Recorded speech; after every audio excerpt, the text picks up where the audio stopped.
जिनके घर में धन की कमी है, रोग ज्यादा है, कलेश ज्यादा है, घर में ज्यादा परेशानी है, किसी का काम नहीं बन रहा है, बच्चों का धंधा नहीं लग रहा है, परेशानी है, तो प्रत्येक घर में एक पीतल या तांबे का छोटा सा लुटिया लेना जिसमें चूड़ीदार ढक्कन हो और इसमें ले जाकर गंगा जल भर देना।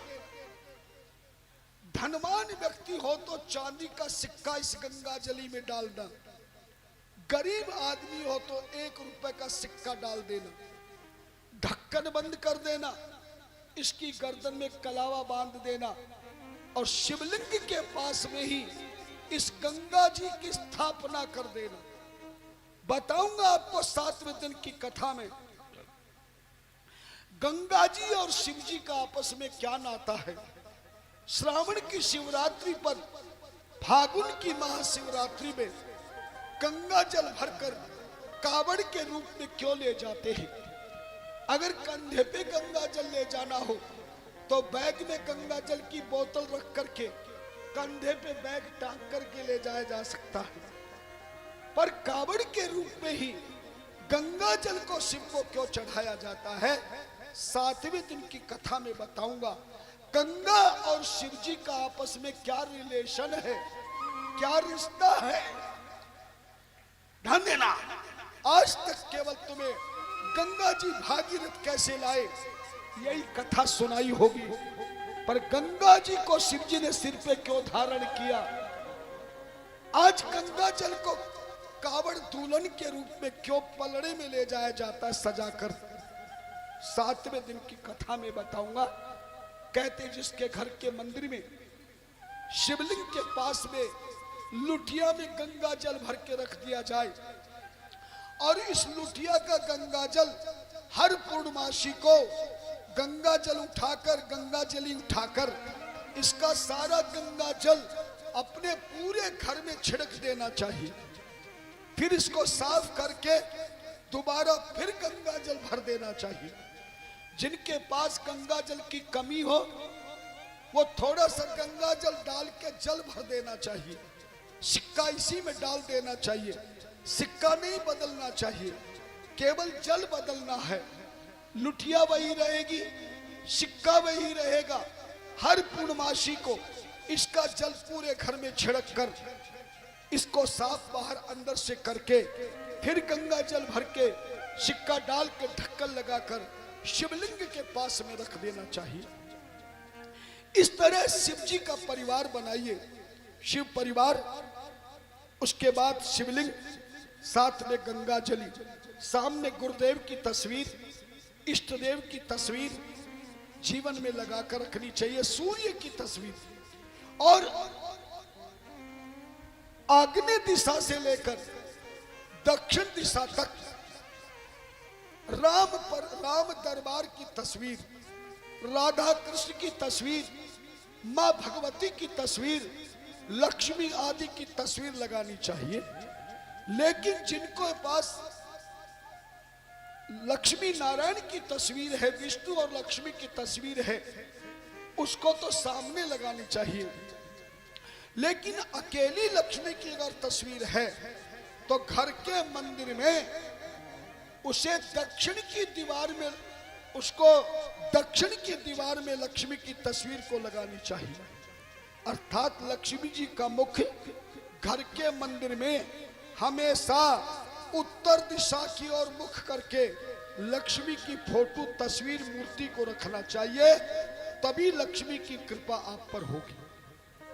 और हनुमान जी की तस्वीर, हनुमान जी की मूर्ति ढंगना उत्तर दिशा की दीवार के साथ में लगानी चाहिए मंदिर में।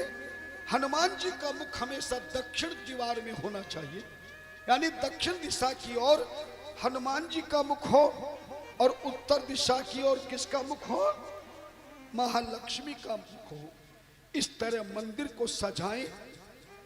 सुबह सुबह एक व्यक्ति जो सबसे पहले मंदिर में जाके पूजा कर सकता है, घर में केवल एक व्यक्ति को पूरी पूजा करनी चाहिए।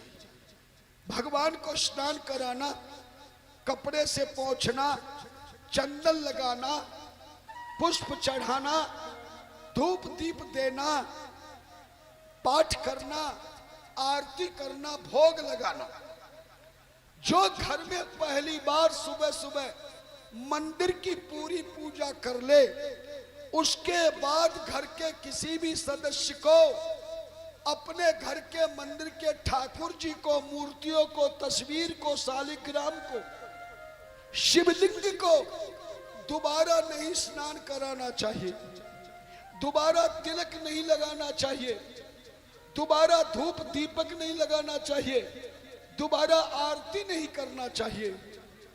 पहली बार पूजा हो जाने के बाद बाकी जो बाद में घर के परिवार के लोग घर के मंदिर में जाएं, वो फूल चढ़ा सकते हैं और मानसिक पूजा कर सकते हैं, मगर बार बार भगवान को भोग लगाना, बार बार स्नान कराना, तिलक लगाना, धूप देना, यह कभी किसी घर में नहीं होना चाहिए।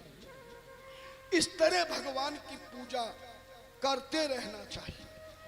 भगवान की पूजा करते समय पूर्व दिशा में मुख होना चाहिए, भगवान का पश्चिम में मुख होना चाहिए। और भगवान की पूजा करते समय एक बात का ध्यान रखना, पूजा के दीपक में उतना ही घी डालना चाहिए जितना पूजा करते समय दीपक पूर्ण हो जाए।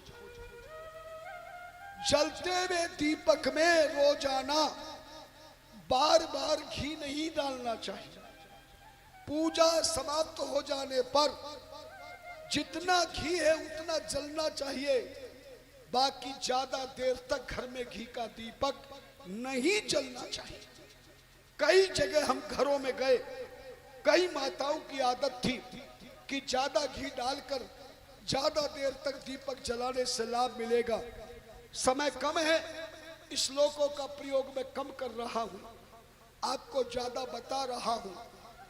घर में अखंड दीपक जलाए, अखंड दीपक जलाए तो खूब दीपक में घी डाले, लेकिन रोजाना पूजा करते समय पूजा करने वाला दीपक पूरे परिवार का एक हो। एक ही बार जो पहली बार जला दे, दोबारा बुझने के बाद दोबारा दीपक नहीं जलाना चाहिए। आरती में धूप का प्रयोग नहीं करना चाहिए। सूत जी महाराज कहते हैं, जो इस प्रकार से अपने घर की पूजा करते हैं, कुशा का आसन किसी गृहस्थ में नहीं होना चाहिए। और अगर गृहस्थ में कुशा का आसन हो तो स्त्रियों को कभी कुशा के आसन पर नहीं बैठना चाहिए। मृगछाला गृहस्थ के जीवन में नहीं होनी चाहिए।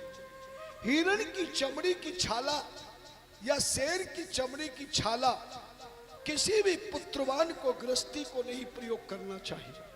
संतान की मृत्यु हो जाती है। कुशा के आसन पर कभी भी संतान युक्त किसी नारी को नहीं बैठना चाहिए। इसलिए घर में कुशा का आसन उन्हीं लोगों को रखना चाहिए जिनके पत्नी नहीं है या फिर वो परिवार से विलग हैं, खुद अपने लिए ब्रह्मचारी, अनुष्ठान के रूप में पुरुष गृहस्थी भी कुशा पर बैठ सकता है।